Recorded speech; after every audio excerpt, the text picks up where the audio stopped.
మంచిది ప్రియరా, దేవుని వాక్యం చూసుకుందాం. ద్వితీయోపదేశకాండము 26వ అధ్యాయము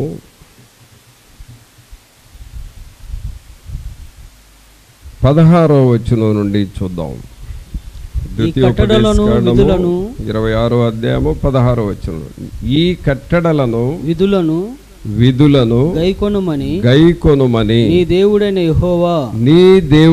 యెహోవా నీకాజ్ఞాపించి ఉన్నాడు గనుక నీవు నీ పూర్ణ హృదయముతోను పూర్ణ ఆత్మతోను వాటిని అనుసరించి నడుచుకొనవలెను.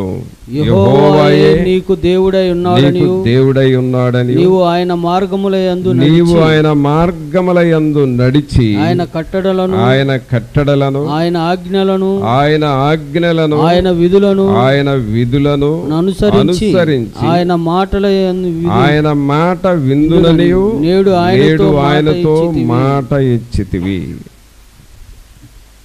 ప్రభునంతులారా, ఇక్కడ మనం చదివిన ఈ వాక్య భాగంలో చూస్తే మనందరికీ తెలుగులో ఒక సామెత ఉంది. అది చాలా సింపుల్ సామెత, అలాగే గ్రామాలలో ఎక్కువగా వాడే సామెత. అదేమిటంటే,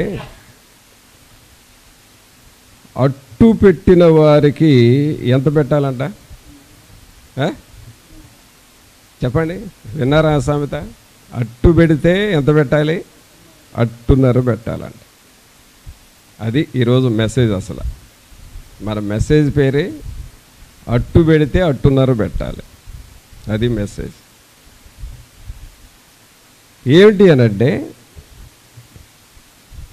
మనము దేవునికి ఏదైనా చేస్తే దేవుడు మనకేమి చేస్తాడు?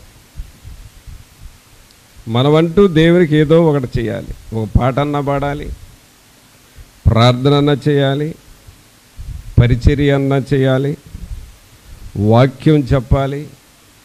దేవుని పనిని ఏదో ఒకటి నీవు చేయాలి. ప్రతి ఒక్కరము, being a human being a converted person, ప్రతి ఒక్కరూ దేవుని కొరకు ఏదో ఒకటి చెయ్యాలి. అంటే నువ్వేం పెడుతున్నావు? దేవునికి ఏం పెడుతున్నావు? అట్టు పెడుతున్నావు. మరి ఇప్పుడు నీకు దేవుడు ఎంత పెట్టాలి? దేవుడి దగ్గర అరలు ఉండవండి, ఫుల్లే. అందుకని అట్టున్నర కాదు, 2 అట్లు. ఓకేనా? నువ్వు ఒక అట్టు పెడితే దేవుడు నీకేం పెడతాడు? 2 అట్లు పెడతాడు. ఏంటి ఆ 2 అట్లు ఏంటో చూద్దాం. 16వ వచనం మరలా చూడండి. ఈ కట్టడలను విధులను గైకొనుమని నీ దేవుడైన యెహోవా నీకాజ్ఞాపించి ఉన్నాడు గనుక నీవు నీ పూర్ణ హృదయముతోను నీ పూర్ణాత్మతోను వాటిని అనుసరించి నడుచుకొనవలెను. యెహోవాయే నీకు దేవుడై ఉన్నాడనియు నీవు ఆయన మార్గములయందు నడిచి. ఇదండి మనం చేయాల్సిన పని. మనం చేయాల్సిన పని ఏమిటంటే, ఈ మాట అందరూ చెప్పండి, నీవు ఆయన మార్గములయందు నడిచి. ఇప్పుడు నీవు ప్లేస్లో నేను అని పెట్టి చెప్పండి, నేను ఆయన మార్గములయందు నడిచి. మనం చేయాల్సిన పని ఏంటండి? దేవుని మార్గముల్లో మనం నడుచుకోవాలి. ఇదేమన్నా ఇబ్బందా? ఇదేమన్నా కష్టమా? మనం ఎక్కడ నడుచుకోవాలంటే దేవుని మార్గాల్లో నడుచుకోవాలి. చూడండి, దేవుని మార్గాలలో ఒక వ్యక్తి ఎప్పుడైతే నడవటం ప్రారంభిస్తాడో, దేవుని మార్గాల్లో మనం కాదు నడిచేది, పరిశుద్ధాత్మ దేవుడు మనకు తోడుగా ఉండి నడిపించుకుంటాడు. మనము దేవుని మార్గాల్లో నడవాలి అనే ఒక ఆశ ఉండాలి మనలో, ఒక కోరిక ఉండాలి. ఎందుకంటే దేవుని మార్గాల్లో నడిస్తే మనం పరలోకానికి వెళతాం. దేవుని మార్గాల్లో నడిస్తే నిత్య జీవములోనికి వెళతాం. అలాగే శాశ్వత ఆనందము, శాశ్వతమైన సింహాసనాన్ని దేవుడు మనకు అక్కడ ఇస్తాడు. ఇవి మనం నమ్ముతున్నాము కాబట్టి ఈ లోకములో మనం చేయాల్సిన పని ఏమిటంటే దేవుని మార్గములలో మనం నడవాలి. దేవుని మార్గాల్లో నడవటం అంటే వాక్యాన్ని అనుసరించి నడుచుకోవటం. దేవుని ఆత్మ మనల్ని ఎలాగూ ప్రేరేపిస్తాడో ఆ ప్రేరేపణను అనుసరించి నడుచుకోవటం. ఆయన మార్గాల్లో నడవటం ప్రారంభిస్తే మనం మనలో ఉన్న పరిశుద్ధాత్ముడు, మనలో ఉన్న దేవుని ఆత్మ మనల్ని నడిపిస్తూ ఉంటాడు. కాబట్టి ఇక్కడ మనం చదివిన మాట ఏమిటి అంటే 17వ వచనంలో, యెహోవాయే నీకు దేవుడై ఉన్నాడనియు నీవు ఆయన మార్గములయందు నడిచి ఆయన కట్టడలను, ఆయన ఆజ్ఞలను, ఆయన విధులను అనుసరించి ఆయన మాట విందుననియు నేడు ఆయనతో మాట ఇచ్చితివి. 17వ వచనము మనము చేయాల్సిన పనులండి. ఇవి దేవుడు చేసే పనులు కాదు. 17వ వచనం మీరు జాగ్రత్తగా చదివితే ఇవి మనము చేయాలి. ఎవరి కోసం చేయాలంటే దేవుని కోసం చేయాలి. అంటే దేవునికి మనం ఒక అట్టు పెడుతున్నాం అన్నట్లుగా ఉంది ఈ మాట. అంటే దేవుని మార్గాల్లో నడవాలి, ఆయన కట్టడలను, ఆయన ఆజ్ఞలను, ఆయన విధులను అనుసరించాలి.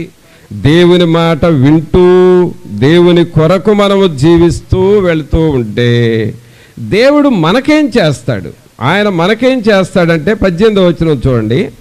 మరియు యెహోవా నీతో చెప్పినట్లు నీవే తనకు స్వకీయ జనమై ఉండి తన ఆజ్ఞలన్నిటినీ గైకొందువనియు తాను సృజించిన సమస్త జనముల కంటే నీకు కీర్తి, ఘనత, పేరు కలుగునట్లు నిన్ను హెచ్చించునని ఆయన సెలవిచ్చినట్లు నీవు నీ దేవుడైన యెహోవాకు ప్రతిష్ఠిత జనమై ఉందువనియు యెహోవా ఈ దినమున ప్రకటించెను.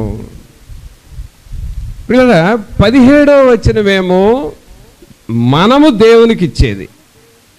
అంటే అది ఒక అట్టు లాంటిది అనుకోండి, జస్ట్ పోలిక కోసం మనము దేవునికి ఒక అట్టులాగా ఇస్తున్నాం.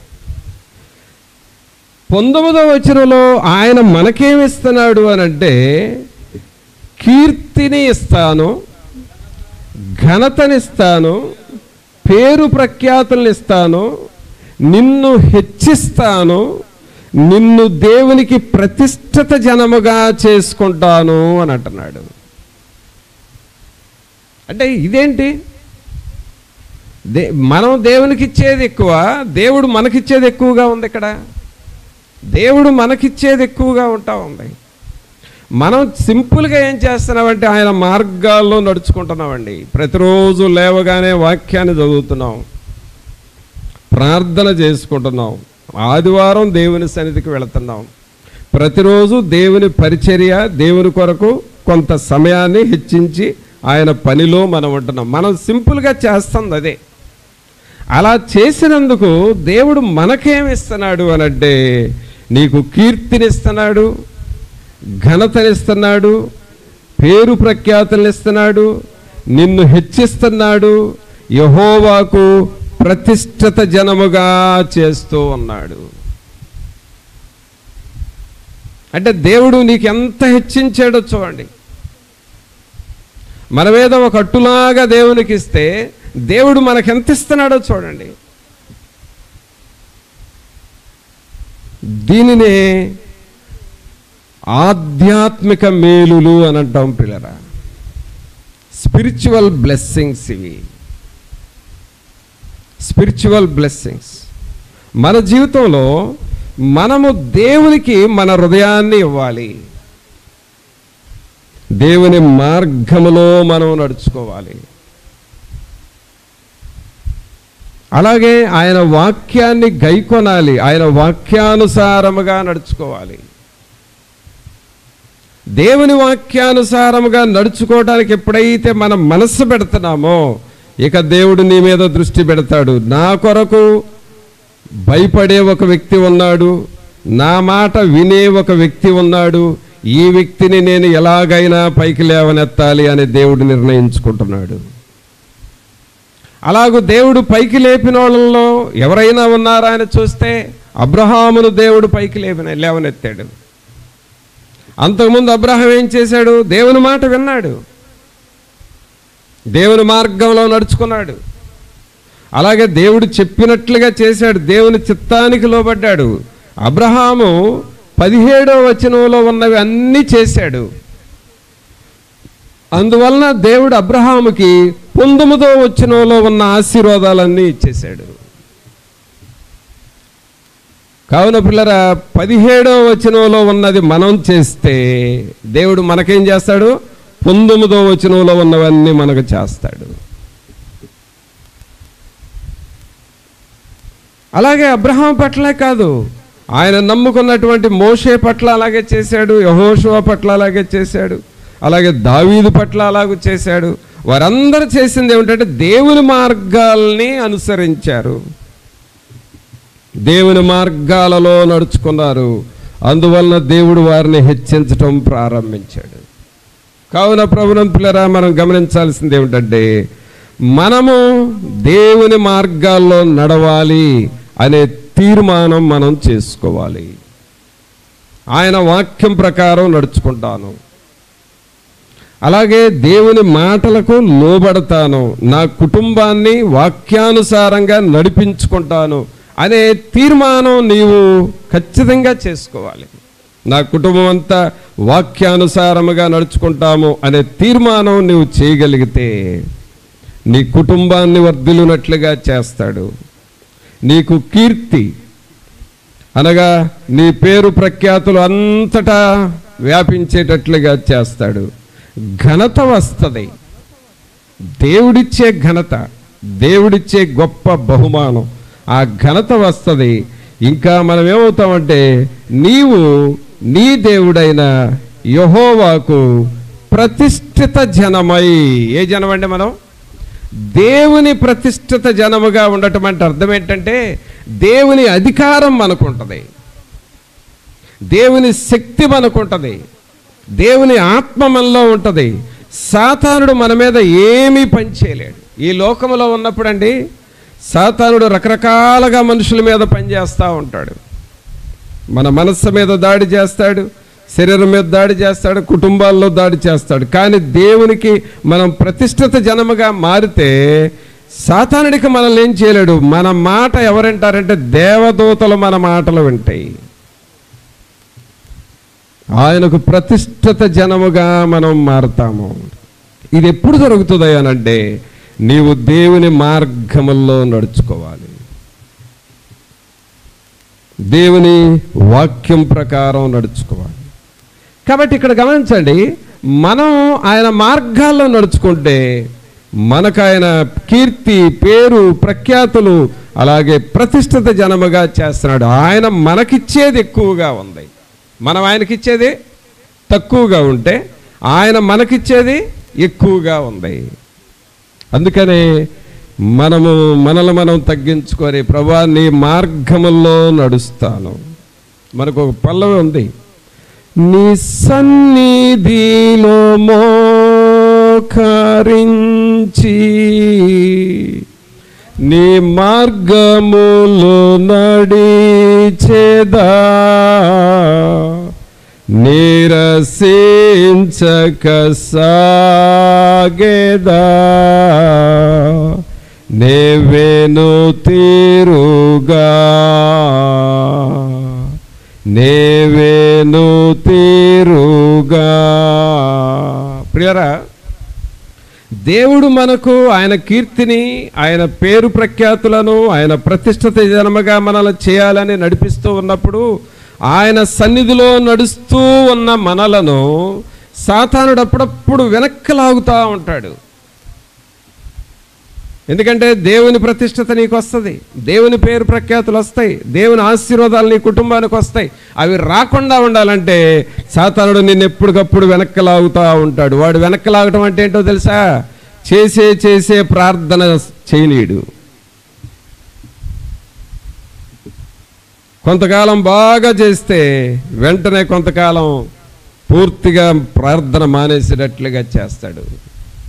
కారణం ఏంటి అనంటే, నువ్వు అదే ప్రార్థన కంటిన్యూస్గా చేస్తే ఇదిగో ఇక్కడ 19వ వచనం ప్రకారం దేవుని ఆశీర్వాదాలు నీకు వస్తాయి. నీకు రాకుండా ఉండటం కోసం నిన్ను ప్రార్థనలో వెనక్కి లాగుతూ ఉంటాడు.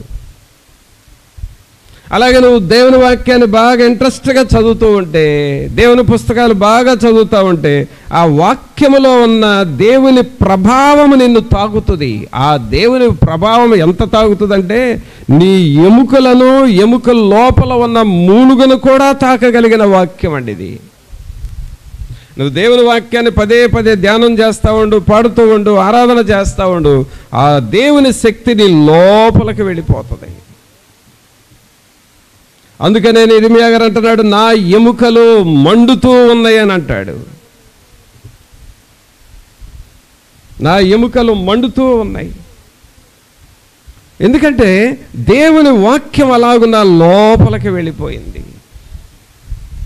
ప్రభువుని పిల్లరా, ఈ రోజున అలాంటి దేవుని శక్తిని మనం పొందుకోవాలి. ఏదో పై ప్రార్థనలు కాదు, పై ఆరాధనలు కాదు. దేవుని శక్తిని లోపలికి వెళ్ళాలి. దేవుని యొక్క సన్నిధిని నువ్వు బలముగా అనుభవించాలి. అలాంటి ప్రార్థనా శక్తిని మనం పొందుకోవాలి అనంటే 17వ వచనం ప్రకారం ఆయన మార్గములలో నడవాలి. నీకు అర్థం కావాలి.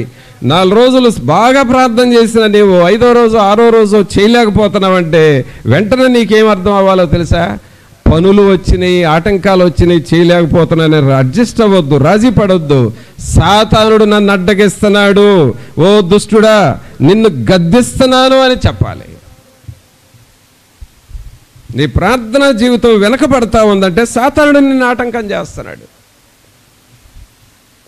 దేవుని వాక్యం చదవటం ఆటంకపరచబడతా ఉన్నావంటే సాతాను నిన్ను ఆటంకం చేస్తున్నాడు. నువ్వేమనుకుంటున్నావు?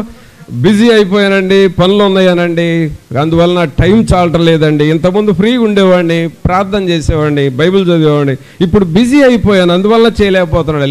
లేదు, బిజీ అనేటటువంటిది సాతానుడు పెట్టింది నీకు. బిజీ అంటే ఏంటో తెలుసా? బిజీకి స్పెల్లింగ్ ఏంటి?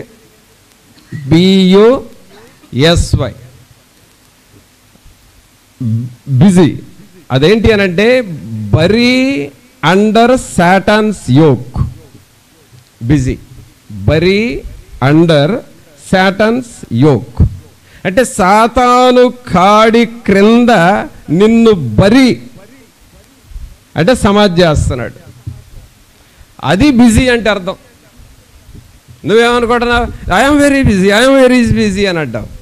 దేవుని సన్నిధిలో కూర్చొని కనిపెట్టి ప్రార్థన చేయలేనంత బిజీ అనేది it is bury under Satan's yoke. అందుకనే ప్రియులారా, దేవుని సన్నిధిలో నువ్వు కూర్చోవాలి,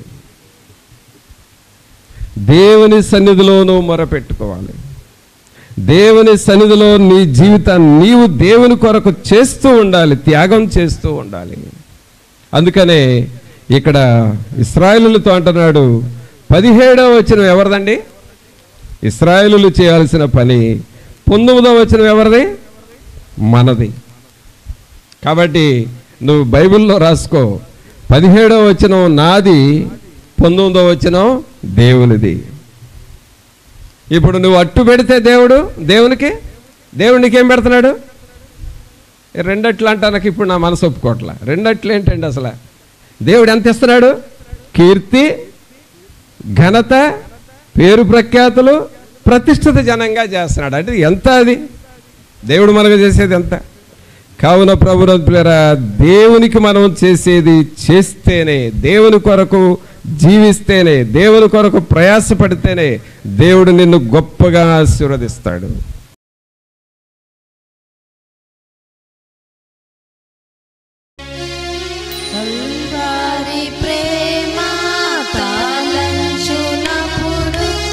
కలుగుచున్నది దుఃఖం, ప్రభువాని శ్రమలను ధ్యానించినప్పుడు పగులుచున్న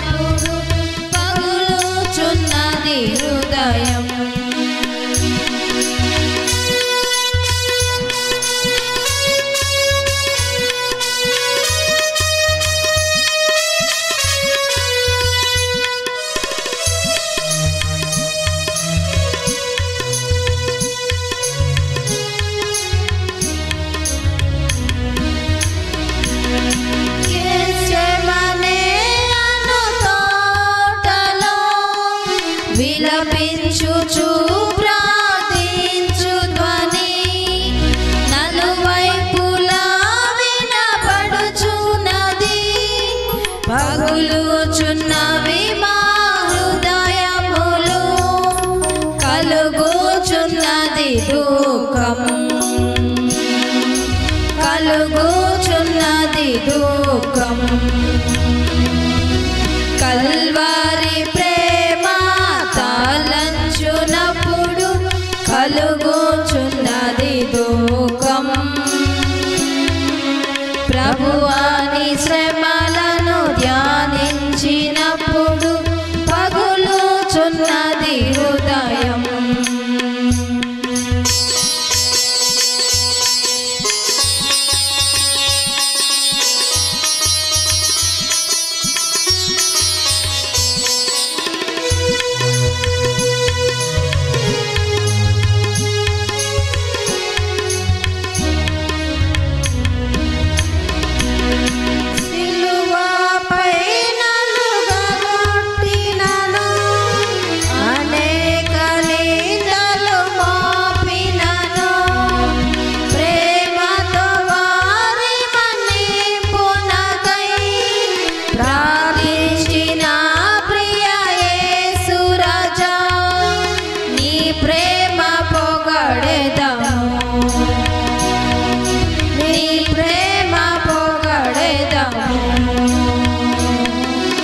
కల్వారి ప్రేమ తాళంచునప్పుడు కలుగుచున్నది దుఃఖం. ప్రభువాని శ్రమలను ధ్యానించినప్పుడు పగులుచున్నది హృదయం.